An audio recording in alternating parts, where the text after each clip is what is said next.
Je l'ai dit, nous avons Jacques Degbé en ligne depuis Parakou. Jacques, bonjour.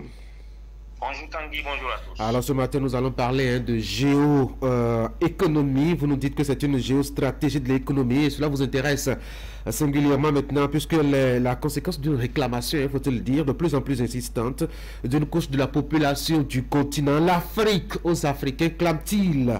De plus en plus des voix s'élèvent ainsi pour appeler à la renégociation des partenariats avec les puissances pour l'exploitation des ressources du continent. C'est un mouvement plus radical, voire même plus loin, en exigeant de geler ces dits à cœur, datant parfois même de l'époque coloniale, faut-il le dire. Alors, question pour question, se dirige-t-on vers un néo-protectionnisme africain? S'agit-il là de ce qu'on pourrait appeler une volonté d'indépendance économique des pays africains, Jacques? Oui, Tanguy, c'est une question qui trouve tout son sens aujourd'hui, et ceci au regard d'une panoplie de constats. D'abord, le débat sur la présence des puissances étrangères sur le continent, les Africains et surtout la jeune génération n'accepte plus cette attitude paternaliste et cette mainmise des Occidentaux sur les ressources du continent africain. Plus question de venir extraire les richesses de nos sous-sols sans véritablement que les populations africaines en entier aient grand bénéfice, et la multiplication des mouvements panafricains sont là pour rappeler chaque jour aux grands de ce monde que l'Afrique doit avant tout appartenir à l'Afrique.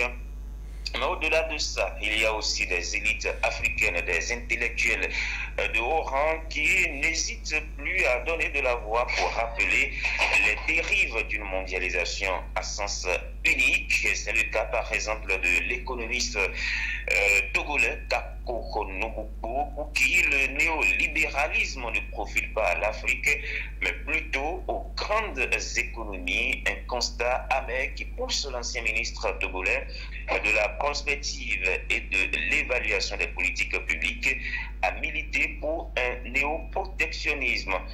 Le néolibéralisme que les institutions de Bretton Woods, FMI et Banque mondiale nous incitent à adopter depuis un demi-siècle, au fait, c'est la liberté du loup dans la bergerie, déclare-t-il à titre illustratif. Tanguy, chez les écarts de productivité dans l'agriculture sont de 1 à 400. En clair, quand un paysan américain travaille aux États-Unis pendant 1 heure et que le paysan béninois, par exemple, travaille ici au Bénin pendant 1 heure, le paysan américain produit 400 fois plus que le paysan béninois. C'est donc dit que le travail qu'un paysan béninois fait en 1 an, c'est pratiquement 1 journée que l'américain, le paysan américain le fait, sans avoir forcément, sans avoir 400 fois plus de coûts de production, j'allais dire. Dans le même marché, l'agriculteur américain va tout simplement bouffer celui béninois, et c'est en réalité ce qui se passe tous les jours sur le terrain. Voilà pourquoi il faut un peu revoir les choses. Comment est-ce qu'il faut rééquilibrer tout cela, Jacques?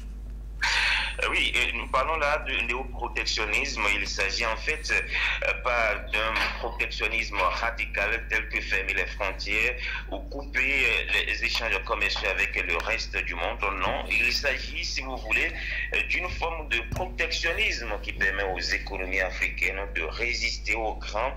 Et à ce niveau, l'économiste togolais propose 2 solutions par exemple. La première, c'est de remonter les tarifs douaniers sur les produits importés du reste du monde, ce qui rendra ces produits plus chers et pousser les Africains à produire et consommer local. Il propose également la préservation des ressources naturelles du continent, les lacs, rivières, forêts, mines. L'ensemble de ces biens communs ne doivent plus être dilapidés comme par le passé, suggère-t-il, une idée qui pousse qui épousait à 100% celle des panafricanistes et les militants d'une Afrique véritablement indépendante. Il faut appliquer aussi les préceptes du néolibéralisme jusqu'au bout, c'est-à-dire la mobilité des facteurs, capital et travail, le transfert de la technologie et des innovations pour permettre à l'Afrique d'être également au pas. Vous l'avez compris, il faut que les Béninois, les Africains de façon générale puissent par exemple aller apprendre dans d'autres pays sur les technologies dans divers secteurs et venir appliquer cela au niveau de leur pays. Il faut également permettre à ce que les accords de partenariat soient renégociés sur l'exploitation des ressources africaines afin que les populations sur le continent puissent parfaitement également jouir de ces ressources-là. C'est une sorte d'autarcie, hein, comme vous pouvez le présenter ainsi, Jacques. Est-ce que les pays africains en ont véritablement les moyens? Oui, vous parlez d'autarcie, mais il ne s'agit pas totalement de se fermer sur soi, de développer un protectionnisme qui risque de nous être encore préjudiciable. Nous sommes aujourd'hui dans un monde ouvert, surtout avec la technologie, avec les échanges qui sont là. Il s'agit tout simplement de revoir les choses, de s'adapter à nos réalités, de développer des partenariats beaucoup plus gagnant-gagnant afin que nos peuples puissent réellement jouir des ressources du continent, mais il ne s'agit pas de dire, bon écoutez, on ferme désormais nos frontières, on ne veut plus voir les étrangers, les occidentaux, les peuples d'autres mondes sur notre sol, mais non, il faut revoir tout simplement la façon dont les choses fonctionnent jusqu'ici, pour que chaque partie puisse tirer bénéfice de cette mondialisation-là, de ce néolibéralisme.